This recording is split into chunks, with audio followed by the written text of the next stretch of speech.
A very good evening to you from the Catholic University of Eastern Africa here in Nairobi. Welcome to the 2017 presidential debate. I am Yvonne Okwara Matole of KTN News. This debate will be the first for the evening and will feature 3 presidential candidates. The candidates for this debate have been selected on the basis of an objective criteria developed by Debates Media Limited, a non-profit, non-partisan organization. The debates are airing on all major television channels, radio stations, and online platforms. The structure, format, and rules of this debate, as well as the thematic areas, have been shared with all 8 presidential campaigns. The exact questions, however, are my own and have not been shared with any of the candidates, their campaign teams, or indeed anyone else. Now, we have asked the audience behind me to remain quiet throughout that debate. This one, no cheers, no jeers, no applauding or clapping, except for this moment, as we welcome the candidates on stage. The first in order of the ballots that was taken a short while ago is, ladies and gentlemen, Dr. Ekuru Aukot from Third Way Alliance, Kenya. Please occupy podium number 2. Thank you. Also, let's give another warm round of applause to Dr. Japeth Kaluyu, who's an independent presidential candidate.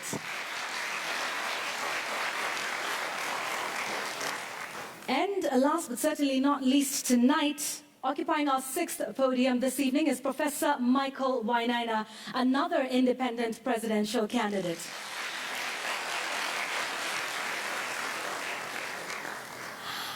Gentlemen, we welcome you to the 2017 presidential debates that's been organized by Debates Media Limited. Let me now run you through the rules of this debate, which have already been shared with your respective campaign teams.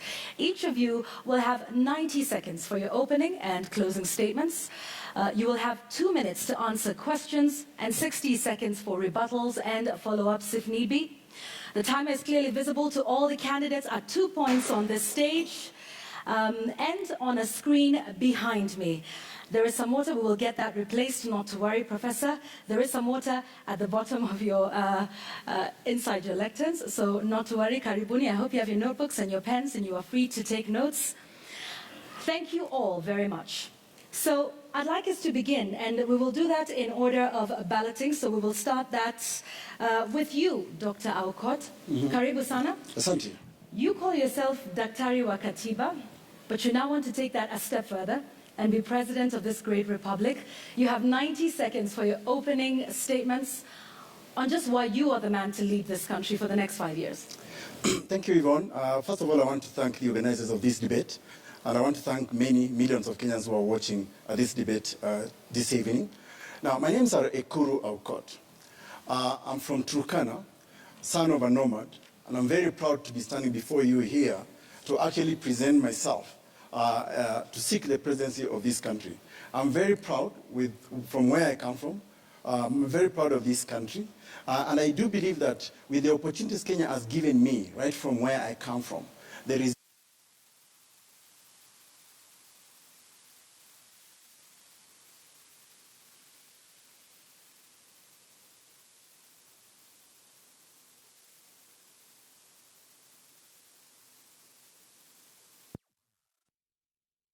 identified, and that is the failure of leadership in this country. For the last 55 years, Kenya has had a failed leadership, a leadership that has orchestrated tribalism, a leadership that has normalized theft of public money, a leadership that has relegated youth and women in government, a leadership that has no respect for the rule of law, devolution, and the Constitution in particular. I therefore bring to this bid the experience I've seen in many other countries in the world. I've had opportunity to participate in many countries in writing constitution, Liberia, Lesotho, Zimbabwe, Tunisia. And I've seen if there's one thing that can move a country forward, it's stewardship, it's leadership. Without that, no country can prosper anywhere in the world. Thank you very much, Dr. Aukot. Dr. Kaluyu, welcome to our debates this evening. You call yourself the diaspora candidate. Many Kenyans will ask, you've been out of the country and are just now coming back to lead them. Why should Kenyans trust you to steer them? Please tell us that in the next 90 seconds. Kwanza na wasalimia wa Kenya wote popote mlipo kwa Jamhuri ya Kenya na ulimwenguni kote mnaposikiza na kutazama. Greetings my fellow Kenyans. Tonight is your night. It is not our night. You get the chance as a country to interview your next commander-in-chief.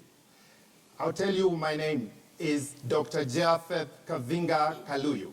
I was born in a small poor village in Kitui.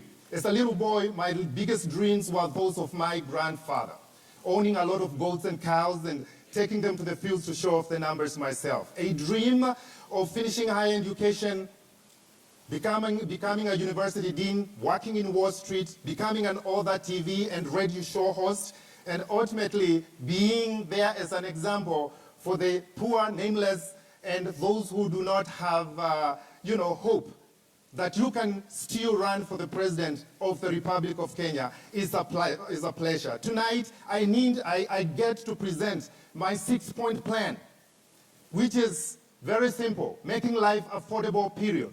Bringing jobs, especially for the youth. Bringing skills for the 21st century. Jobs, cutting taxes, corruption. I will be the end of corruption. And finally, diaspora, you get the chance to participate. So I'm looking forward to lay down my 6-point plan. Thank you, and we look forward to present it. Thank you very much. Professor Michael Wainaina, from the world of academia into politics. Yes.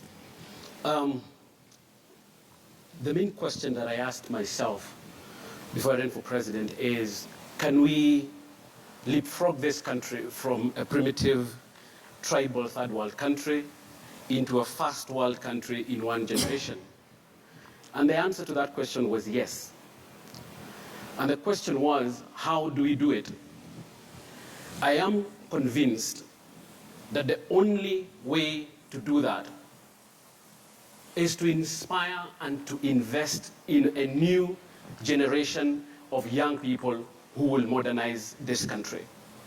This is not the first time that this country is calling upon a new generation to give it a new vision. In the 40s and 50s, it called upon a new generation to fight for independence. In the 60s and 70s, it called upon a new generation to consolidate independence. In the 80s and 90s, it called upon a new generation to bring a new dispensation of pluralism. In the new millennium, this country is again turning to a new generation of young people to give it a new vision, to give it new leadership, and to set the foundation for modernization of the country. And that is why I am in this race, and I'm saying it is time to youthify and modernize Kenya. It is time to invest in the next generation of young men and women who will do that. Asante sana. Let's get straight into the issues tonight. All of these thematic areas were shared with your campaign teams. I'd like to start off by talking about, naturally, the point of integrity and leadership. And I'll start with you, Dr. Aukot. You have said before in various television interviews that you believe that what this country needs is a benevolent dictator. Some would find this statement at odds with a man who calls himself Daktari wa Katiba, who delivered one of the most progressive constitutions in the world. Could you explain to us what a benevolent dictatorship under your watch would look like? In the 1960s, thanks for that question, Yvonne. In the 1960s, Kenya was equated with the tiger economies of Singapore, Malaysia, Thailand, South Korea. And it took the leadership of those countries to ensure that their citizens, there is a certain strategic direction that the country must take. In 1963, when we became independent, we were promised by the leadership of this country that we will eradicate poverty, disease, and ignorance. Today, as I speak to you, there is cholera in the city of Nairobi, even affecting top government officials. Now, that is betrayal. And therefore, what Kenya needs today, with some of our normalized bad manners, including theft of public money that is happening in all the 47 counties of Kenya, 25 allied to one coalition, 22 allied to the other coalition. I think what Kenya needs is a no-nonsense leader. It's not necessarily a dictator in the normal parlance of definition of that word. It's somebody who can say, this is the direction this country must take, and we are not going to tolerate certain bad manners, including theft, including, we cannot have a chief officer of this country who says, what would you like people like me to do? when confronted with questions around corruption. You want a leader who will not tolerate certain bad mannerism. We have become such an indisciplined country, so much so that if you look at the roads, the way matatu drivers behave, this is a question of making sure this country has a certain strategic direction. I keep on citing this example. Neighboring Rwanda, everybody knows that Kagame's Rwanda does not tolerate corruption, for example, bribery. You behave in a certain manner likely to suggest that you want to bribe a police officer. You know that the full force of the law will be with you. So what I mean is that I think we have had a leadership that has tolerated certain bad mannerism, tribalism, for example, that the mobilization for ideas is around tribe. I think that's the kind of leadership that we need to actually be able to shun certain kind of mannerism and say, this is where I want to take Kenya strategically in terms of economic development and all the things that are actually in our manifesto, which is, I think, is the only other manifesto competitive, better than the rest of that are out there. All right, Dr. Kaluyu, he wants to be a benevolent dictator, do you? Leadership is natural, and it becomes natural. If you lead, people will know. People will respond and follow you. It is not something done you don't follow people out of morbid curiosity, or you just follow because you're being told to follow. I have led, being a university dean, with over 100 professors reporting to me. I have led over 2 campuses. I've worked in Wall Street, in New York City, where I have been able to rise into training manager and one that did what Kenyans do, winning awards. What I can promise to Kenyans is that I will lead because I have solutions. When you have solutions, when the pain exceeds the pleasure, people follow the right leader. Life is very expensive. I will make sure I cut the cost of living and also make sure health, shelter, food, basics that you just need every day, they are catered for. I'll make sure youth, as I lead in the youth area, I will have a plan, and I have it, where we have every 290 constituencies, they will have 2 kilometers, cyber technology, bringing jobs of the 21st century, and making sure I bring free skills training. Only less than 5% of Kenyans actually have university degree. That means other skills that are needed, we need leadership in that area. I will be the end of corruption. I'm independent, I'm uncompromised, I do not belong to the cartels, I do not belong to any interest groups. And if you give me a chance to be your commander-in-chief, I will make sure corruption is a thing of the past and it is history. When it comes to diaspora, we send them abroad. I left my job as a university dean and professor, and I can tell you they need to lift their weight, and I'll make sure they come back home. And finally, I'll cut taxes. I trust you with your money. I want to give money back in your pockets. All right, I just want 1 minute of a follow-up for that, specifically to do with integrity and leadership. In your 6-point plan manifesto, you say leaders who have a questionable past should not be allowed to run for office. The idea that the leader was not directly involved doesn't hold water because it happened under his or her leadership. My specific question to you is, do you think your opponents who are here with us tonight and others would pass your test? I can only speak for myself. And Kenyans are smart. They know who has been involved in what. They know who has done what. They know who speak opposite of what they do. I can tell you, if you are thinking or imagining of taking public coffers, please start packing, because a new sheriff will be in town.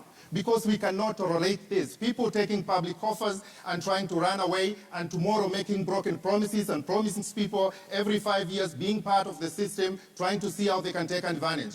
I will end that. And if you are caught, we will prosecute you in public. And therefore, I'm here to assure Kenyans that I will make sure, if you have a probable cause, not rumors, you will be suspended. Your case will come quickly. You will be tried in public.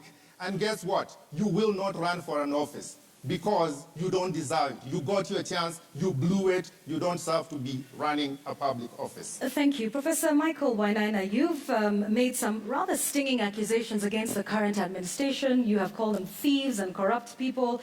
So let's talk about integrity and leadership under your administration, because a lot of people say that some of your criticisms are academic, are idealistic, what sort of integrity would you bring to the office of the president? Like you said, I am a university professor, a retired university professor. You have said that I have had stinging criticisms of some people who are running. Yvonne, I will assure you that it is not me who said those things about them. They say those things about themselves. I have been a blogger for a year, Wainaina.com, and I have been responding to some of the things they have been talking about themselves. So when you say that I have been criticizing them or I have been calling them thieves, they have been calling each other thieves. It is not me who called them who called them thieves. I will refer you, Yvonne, to an article that was written by Musalia Mudavadi on 10th of August 2016. In the Standard of 10th of August 2016, where he said that the political class in NASA, that time it was COD, and Jubilee, are suffering from political gangsterism. It is not me who called them, who said it's suffering from political gangsterism. I will refer you to another article that I did called The Anarchist and the Thief. It is not me who called anybody anarchist. I was telling you what they are calling each other. But do you believe that they're corrupt and they're thieves yourself? The question of corruption in this country, Yvonne, is not a question of belief.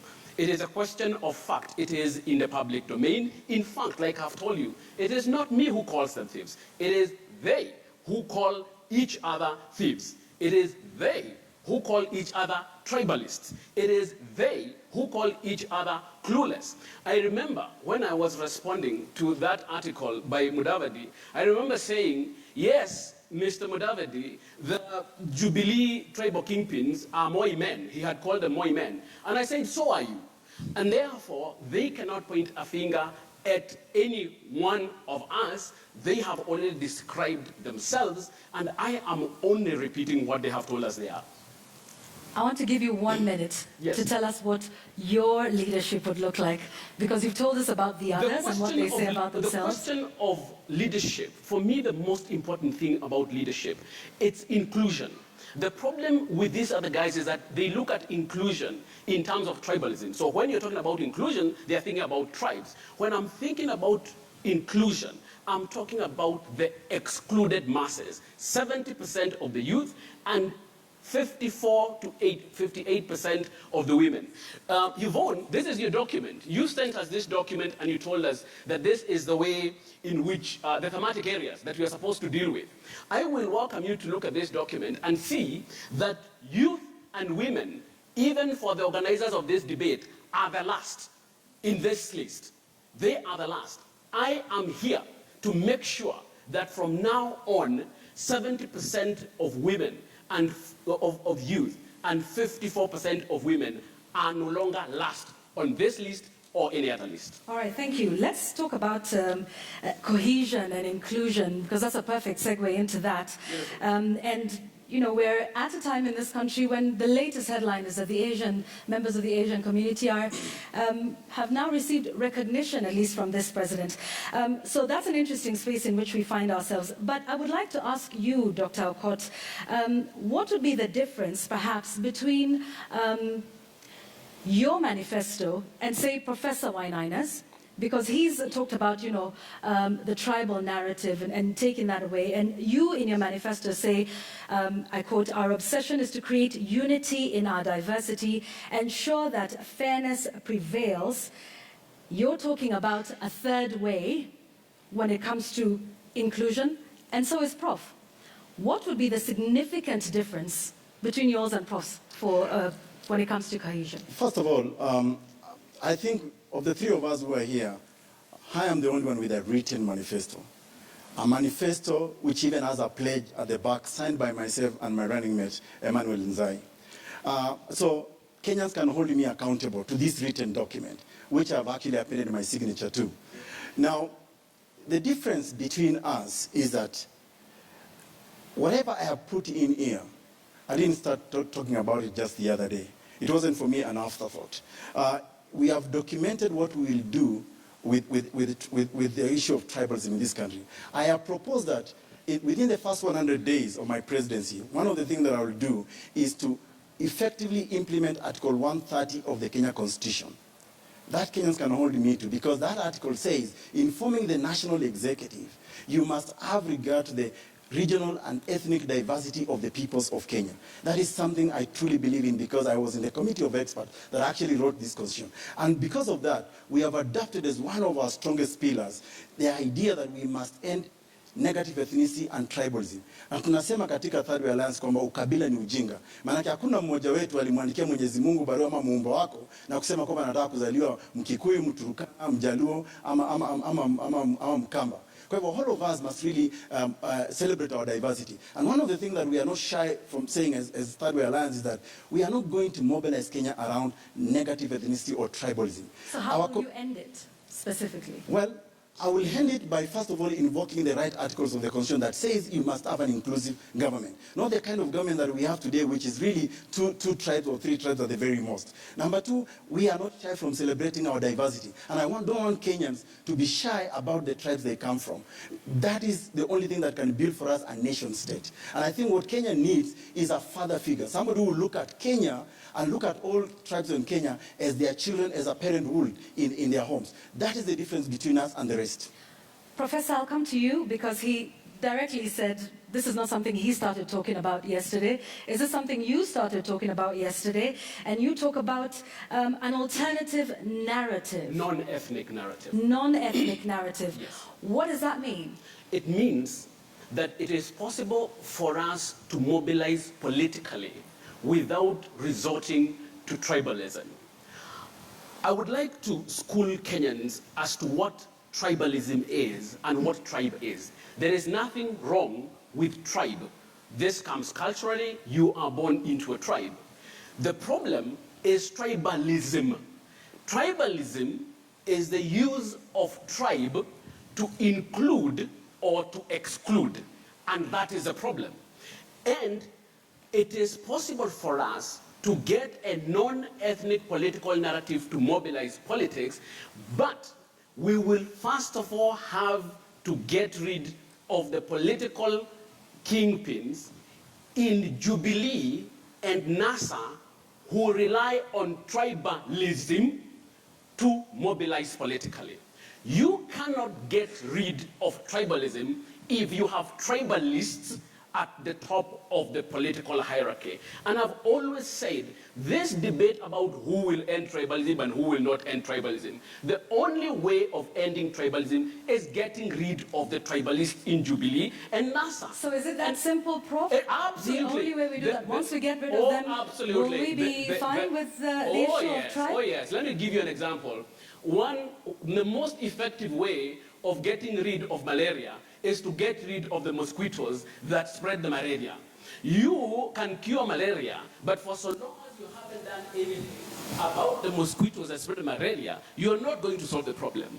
You are going to do things down here, claiming that you're getting rid of tribalism, but for so long as the tribal kingpins in Jubilee and NASA survive on tribal mobilization, tribalism will not end. The only people who can end tribalism, Yvonne, in this country is the people of Kenya. On 8th of August, vote out the tribal kingpins in NASA and Jubilee. If you don't vote them out, you are stuck with tribalism. I want to give you one last minute, just as a follow-up to that. Yep. You say getting rid of them, getting rid of the mosquitoes that cause malaria. Yep. And then what? Because to follow up on your analogy, even after that, you've got to do something to keep the mosquitoes away and keep the body healthy. But you make it sound so simple. Because it is that simple. You get rid of the mosquitoes, you will get rid of malaria, and then what? That's a nice question, Yvonne. Then unify and modernize Kenya. Invest and inspire in a new generation of young people who will modernize this country. Yvonne, I have told you that this country has called upon its young and new generation to give it a new vision. Once we get rid of the old vision, I call it siasa ya ukabila, ukora na upuzi. Politics of ethnicity, impunity, and mediocrity. Once we get rid of that, then we as a country, we need to inspire and invest in a new generation of young people. Millions of them who are waiting to be leaders, millions of them who are waiting to be inspired. It is possible for us to imagine a new non-ethnic political narrative for ourselves. Absolutely. All right, Dr. Kaluyu, the answers tonight seem to be very simple, including inclusion in government, which is what Dr. Aukot says. But how do we include everybody in government? We now have 44 tribes, as it were. How do we include everybody? First, I want to follow up that one party has the best manifesto.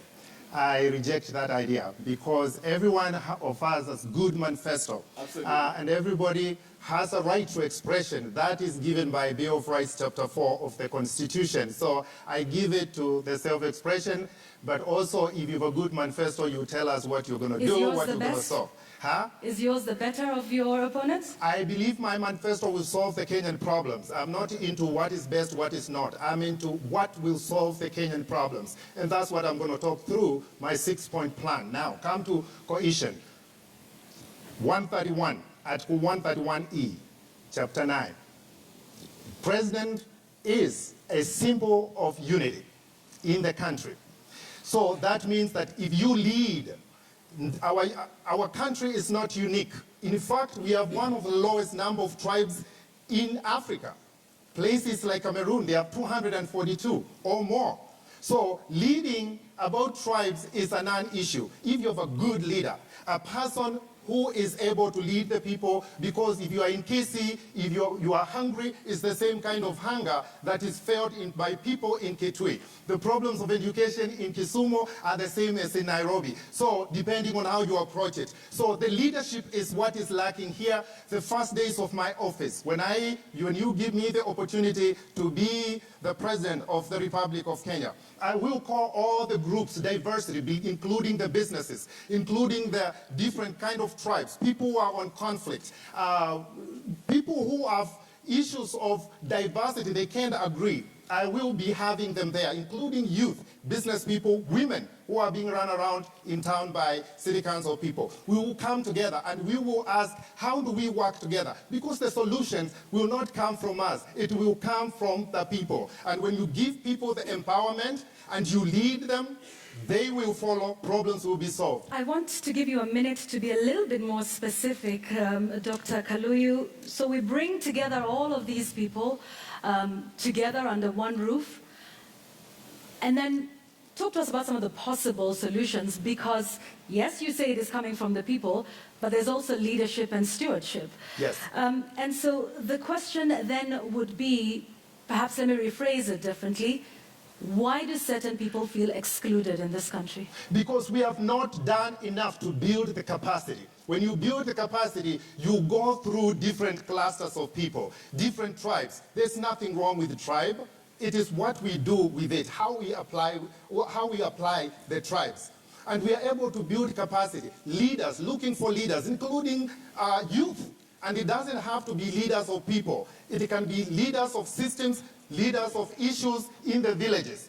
And those are the people we want to be able to build capacity with. And once we bring those groups together, it is proven item. It is done in Africa. As a matter of fact, you import a lot of expatriates to come and just do capacity building. Instead of importing, we will train training skills for the youth. University students, you will be getting free credits, just like a full subject, by doing these basic things of building capacity. And we can revitalize our system, our society, and together we can move forward. I am ready to lead. I'm ready for duty. Thank you, Dr. Kaluyu.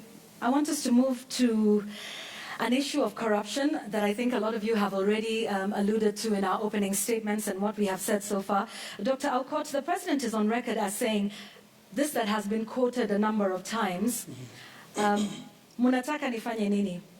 But what preceded that statement was that he said the law in some ways restricts him from doing certain things.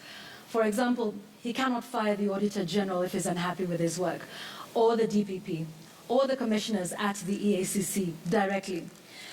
Is there a way that this law that you helped to draft restricts the powers of the presidency in terms of the fight on corruption?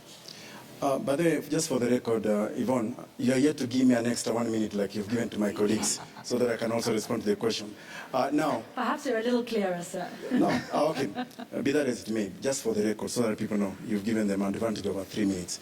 Now, first of all, we don't call it corruption. I want to ask the audience here, who in their mother tongues actually can identify the word corruption? What is there in our various mother tongues is theft of public money. And the people who are stealing money meant for development of this country, the education, the health sector, are actually our leaders. I gave you earlier on an example of the 47 counties of Kenya. 25 aligned to NASA, 22 aligned to Jubilee. They have all stolen money in equal measure. And this is not Ekuru Aukot saying it, it's the Auditor General report. Every year in this country, we steal 700 billion Kenya shillings. The corporates do not account for 700 billion. That's about 1.4 trillion Kenya shillings that we actually lose to theft of public money. Now, at the heart of that theft is actually the leadership of this country. So solutions that Third Way is proposing is that Kenyans must be courageous enough to remove the cancerous tumor, which is bad leadership that orchestrated theft of public money. I mean, if you look at the 22 departments under the Jubilee administration, all of them cannot account for money that is meant, like including 5 billion health sector, NYS saga, Golden Bank, 215 Eurobond. This is a factor of leadership, a leadership that could say, I am not going to tolerate theft of public money, especially if you work under me. Now, Third Way Alliance has various proposals, and because of time, I would like all of you, because you seem like to have smartphones here, go to ekurunzai.com. You can actually download what we call our promise for Kenyans, and you will see therein, we have made propositions, including jailing people, establishing actually the Hall of Shame. I think we need to, just like Chinese do. They put all their public servants and they go and visit prisons. I think we need to go a step further in this country, and which is why for us at Third Way Alliance, we are calling it theft of public money, not corruption. So here's your 1 minute for rebuttal. Thank you very much. Back to my question. Do you think there are any weak points in the laws that exist in the country? Is EACC, as is presently constituted, and the laws that give it the mandate to do its work, is it properly constituted under law to enable it fight corruption effectively?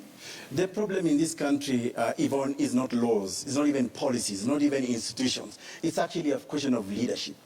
The number one weapon you need in fighting corruption is actually political goodwill.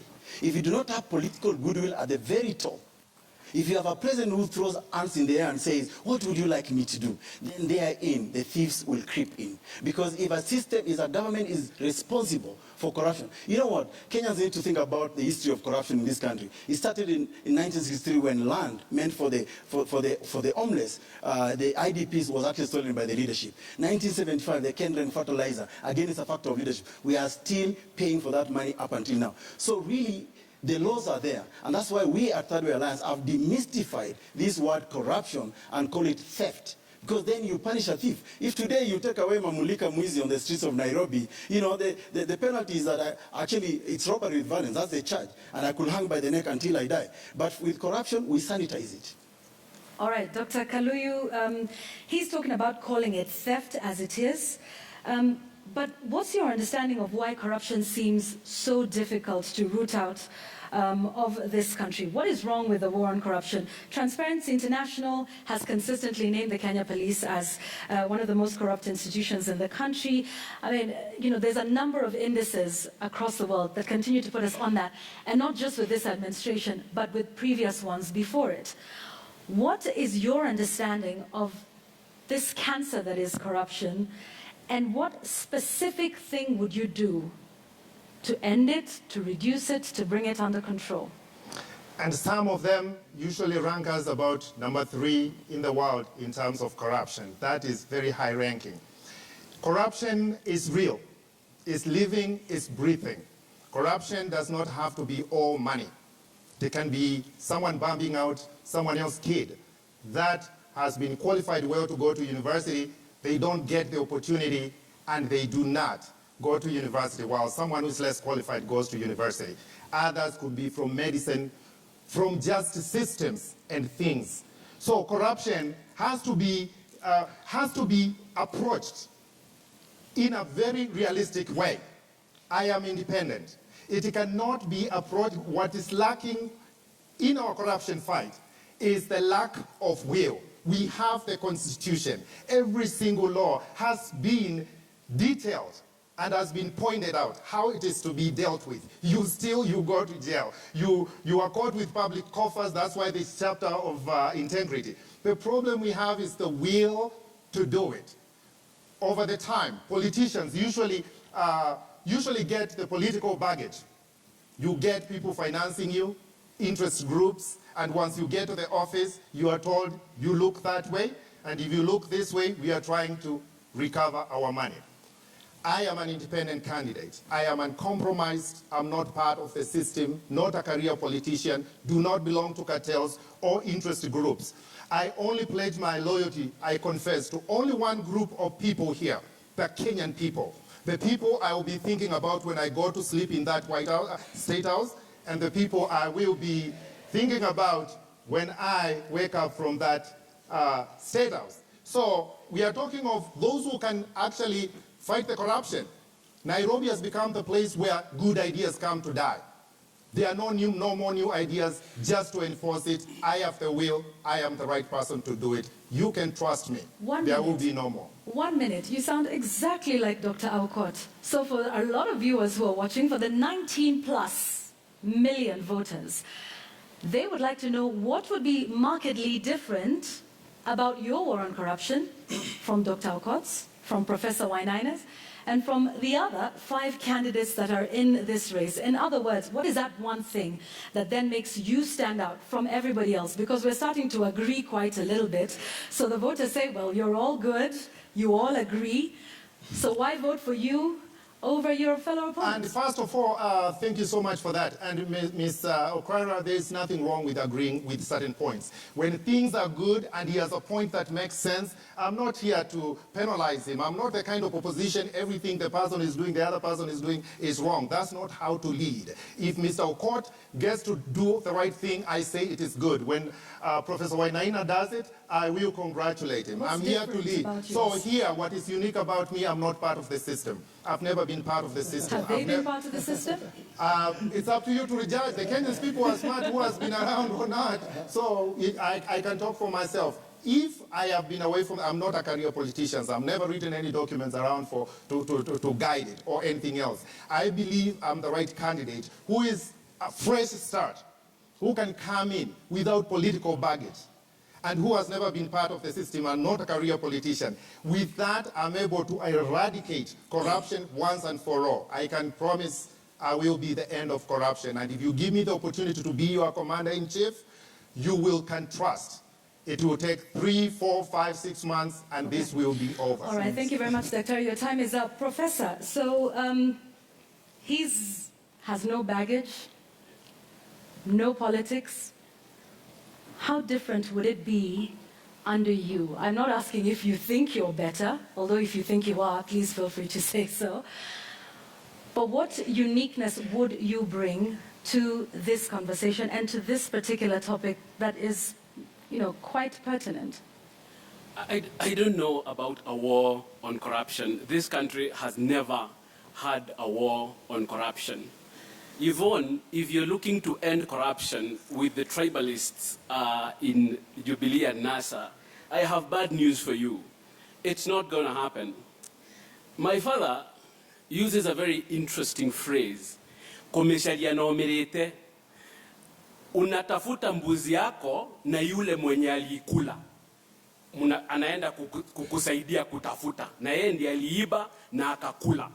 Yvonne, wenye walikula mbuzi yetu, hiyo Dr. Ekuru amesema inaitwa Kenren, ndio tunaitafuta na wao. Kuna mbuzi ilikuwa inaitwa Goldenberg. Tunatafuta mbuzi na wale walikula. Kuna mbuzi inaitwa Anglo Leasing. Tunaitafuta na wale walikula. Kuna mbuzi inaitwa kazi kwa vijana. Hata kuna ingine ilikuwa inaitwa Japan Embassy, if you remember. Ile mbuzi imepotea recently, inaitwa NYS. Tunaitafuta na wenye waliikula. Hautaipata, ana haiwezi kupatikana. Na ile shida iko kwa EACC. Unajua ile mlango ya EACC inazungukanga. Imezunguka miaka ngapi? Miaka 20, na wale watu wenye walikula mbuzi yetu ndio wanaitafuta. Yvonne, the final arbiter on the issue of fighting corruption is the people of Kenya on 8th of August 2017. If they insist on re-electing tribalists and thieves, then we cannot fight corruption. Sababu tunatafuta mbuzi yetu na wenye waliikula. Sasa mimi Yvonne sijakula mbuzi, kwa hivyo nikiingia pale mbuzi yenu mtaipata. Na ukikula je ukiingia uko ndani? Pale ndio ninasema wale watu ambao wako suppose kuangalia mbuzi yao ni wana Kenya. Na mtu akiingia pale akikula mbuzi, ni kazi ya wana Kenya kusema wewe ulikula mbuzi yetu, ondoka. Sasa jamaa wamekula mbuzi zetu miaka 54 na tunaendelea kusema huyu ni jamaa wetu, huyu ni jamaa wetu. I want to give you 1 minute. Give me. Because Again, I am still not, don't worry. Like I said, clarity. Yeah? I give you a minute. I'm counting. I'm coming to Yes. you. I'll give you an extra minute. I'm still not clear Yeah. about your war on corruption. Fine, remove the thieves and the corrupt people as you call them. Yes. So who's to guarantee you won't be a thief? What would happen if in your ranks you find persons accused of corruption? Yeah. We've stated the problem, Professor, but from you, I'm not sure we're clear about what the solution would be under your watch. I've told you what the solution is. And I don't have any other solution. The people of Kenya, Yvonne, must pronounce themselves on the unholy trinity of tribalism, impunity, and corruption. That is a trinity, but it is an unholy one. The only way to solve this problem once and for all so that we can start to re-engineer a new psyche, to re-engineer a new republic, Yvonne, is to get rid ya wale watu walikula mbuzi yetu. Na ndio ninasema 8th of August is a turning point in this country. Do people want new? Do people want same old? What is new? Possibilities of new are standing in front of you, and I am one of that possibilities. Possibility of new, possibility of different, possibility of clean do not exist in us and Jubilee. I want to give you 1 minute, Dr. Aukot, because he's talking about the unholy trinity, and you all seem to be united. We'll come to you, Dr. You all seem to be united in saying this administration has a problem. So if they are the unholy trinity, Dr. Aukot, are the three of you standing here the holy trinity? You seem to agree that we remove the ones who are in power now, and you seem to agree on quite a lot. So why not come together? Is that a possibility for you in a minute? We wouldn't be standing here, Yvonne, to present ourselves. We don't want to be elected as either of the presidency. I think for me what will set us apart, as I said earlier, is what we have all documented and promised to give to Kenyans. Again, I'll go refer back to our manifesto, what we call our promise. You will find in our manifesto that we are proposing that some of the solutions to ending corruption is to use audit reports as a first piece of evidence. And I can promise Kenyans that as a lawyer, a prosecutor, as a trial lawyer, this is one piece of evidence that has not been used. Number two, capping of government pricing is a big issue in procurement processes in this country. We are proposing to establish a department that will deal exactly with that. We are also proposing to surcharge thieving government officials or officials elected by the people of Kenya. These are concrete solutions that Kenyans can actually use. And we're also suggesting progress reports on corruption cases. This doesn't happen in Kenya. A report is filed in court. Somebody dies even before they answer questions. All right, thank you. I want us to move very quickly to, because we're going to take a commercial break in just a moment. But let's talk about education. That's a big one. We're currently in the midst of a curriculum reform. Dr. Aukot, your manifesto says you want to enforce 100% primary to secondary transition. What are the attrition rates at the moment? The attrition rates at the moment? What are the causes, and how would you ensure that you eliminate this issue and have 100% transition? So, number one, let me just say that the reason I'm standing here before you is because education has actually equalized all of us. If it wasn't for the opportunity of education, this son of a nomad from Turkana, from Kapedo, would not be seeking the presidency of this country today.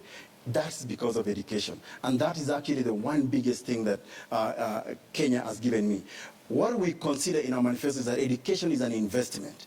There is no country in the world that can prosper without investment in education, in research. Now, Kenya, for example, today is actually, I think, has the worst, the worst teacher-student ratio in the world. I think at 42:1. For every 42 students, there is one teacher. I think that's really bad for us. So what we are suggesting that, if you look at our manifesto, is that we want to ensure that lack of school fees, lack of facilities, lack of educational infrastructure will not deter Kenyans from seeking an education, which is why we are proposing to standardize, modernize, and equip all educational institutions. We are also proposing to actually abolish school fees up to university level. And we are proposing to ensure that there is a standardization of educational materials in the entire country. So I believe that if we address that issue of making sure that Kenyans are not pulled out of their classrooms, young Kenyans, because of education, because of school fees, I think this country will prosper. What are the attrition rates, sir? To be frank, I don't think I understand your question on attrition rates. Unless you can explain. There's a dropout between persons in class 7 and in class 8.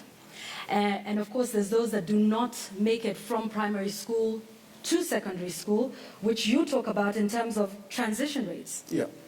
So if you're talking about transition, you would happen to know how many do not make it from one stage of education to the next, which is what we mean by attrition. I may not have the exact numbers with me, and that's why we are saying, no matter the situation, we want to transit 100% from primary to secondary. And if you read our manifesto also, we are also proposing that it's not just the pursuit of academia or scholarly approach that we will be pursuing. We are also encouraging people to pursue technical skills. In this country today, Yvonne, you have actually a shortage of plumbers, for example, electricians, and all other jobs. And that's because we have killed our technical village institution. So we are proposing to make sure that that transitioning will give Kenyans the opportunity to be able to pursue whatever their skills may be. Thank you, Daktari. Dr. Kaluyu, your children don't live in the country. They don't attend either public or private schools in this country. Why should Kenyan parents trust you with education for their children? First, I want to complain about time. I think I have the least amount of time of answering questions. So unless my candidacy is obvious and my path is clear. So I would like to get more time, and I will welcome a clear path. As a university dean and a professor, I understand the issue of education very well. And I, having gone through education system in Kenya, and having been abroad, rising to be even an educator and an administrator of education, then I understand the issue. It does not matter where you get educated. It does not matter the school. Sometimes it may depend on the equipment. But I can tell you, when it comes to education, majority of Kenyans, less than 5% of Kenyans have degrees. There is high and skilled labor out there. And therefore, a lot of times when we speak as if the degrees are the only solution to the world.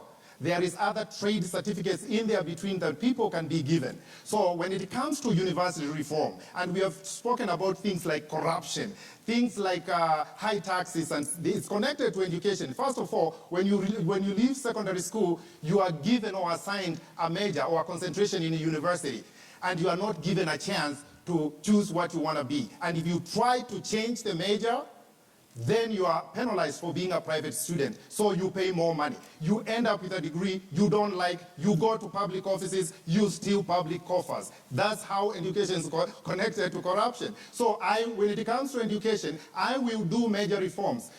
You think of Matiang'i, I will be Matiang'i on steroids. If you are in university, you want a major, you will change the major of your choice without penalty because you want to serve this Kenya with commitment, with what you have in your mind. So universities out there, I got your back.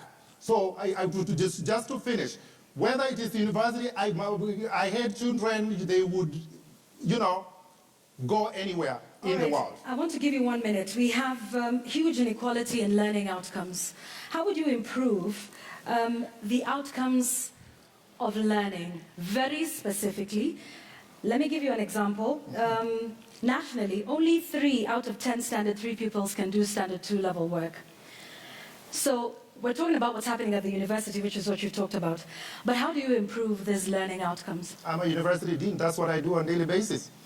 Making sure there's quality assurance. Making sure the teacher engagement is there. Student engagement is there. If you sit in a classroom and you keep a performance matrix of how the teacher is doing it, because what is causing the quality of education being low could be the teacher, could be the process, could be the books, could be the student engagement. Those are real, and they are the most current measures of quality of education, and making sure you raise it up. Even dropouts will go low. The attrition you are talking about, it will go low. That I do every day, and I know for sure it will work. So what is that one thing you will do? I'll make sure that I increase, first of all, is assigning students to make sure they are in a place where they need to be. Having the career reassignment and making sure the career addresses the needs of the people. And sometimes the needs of Kisumu are not the same as needs in Kitwe. And therefore, we will write careers, and sometimes we skill the careers towards the needs of the localities that they need, and the students will be interested at that point. Thank you, Dr. Kaluyu. Professor Wainaina, in Ekuru Aukot's manifesto, he says he will require all public servants to enroll their children in public schools. You are a proprietor of a private school. How do you feel about this proposal? I think you should have asked the Ekuru about the proposal, because it is his proposal, it is not my proposal. And then he can explain why he would force anybody to take their children to public schools. So would you force them to do that? I don't know what he means by that. He needs to explain what he needs by that. But I see where he is coming from. And his argument is because the elite and the people who are in government have the capacities to take their children to private schools, then we have sort of neglected the public schools and denied the opportunity of regular kids the chance that you and I got. Do I agree with him on that? Yes. And when I go to my village is... So where would that leave your school then? We'll talk about my school. When I go to my village, Yvonne, it is very, very serious to see that only the children of the poor, of the poorest, have been left in the primary school that I went to. It was a public primary school. So that the question you're asking about improving the quality of education for our children in public schools is a pertinent question. You have asked about a question of attrition. You have asked about the question of improving outcomes. And those are some of the things that made me found a modern school in order to teach this country how education will have to be done in the future. I have said that my candidature is all about modernizing this country.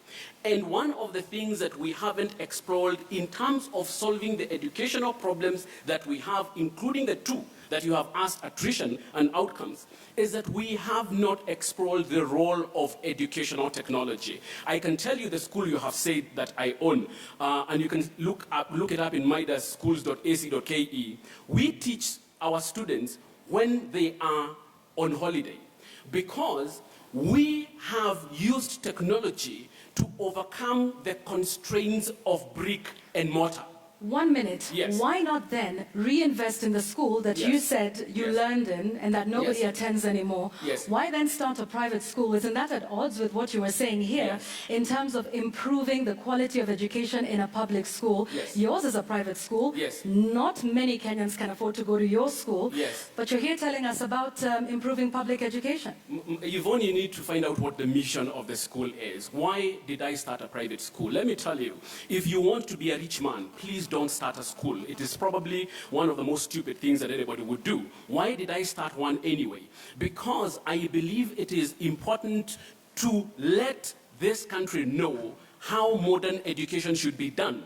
So if you go to midasschools.ac.ke, our mission is to provide modern learning systems and environments for the future.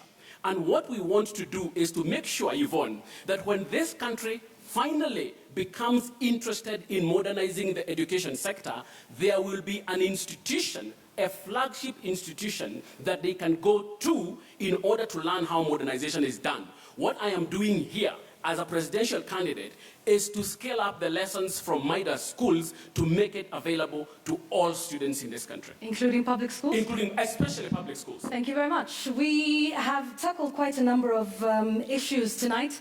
We have much more. We want to take a commercial break right here. You're watching the 2017 presidential debates. We are live across all participating media in the country and, of course, globally as well, online. We're taking a quick break. We have more topics, including questions from the audience. They will be posing their questions to your presidential candidates. We will be right back, right here from the Catholic University of Eastern Africa.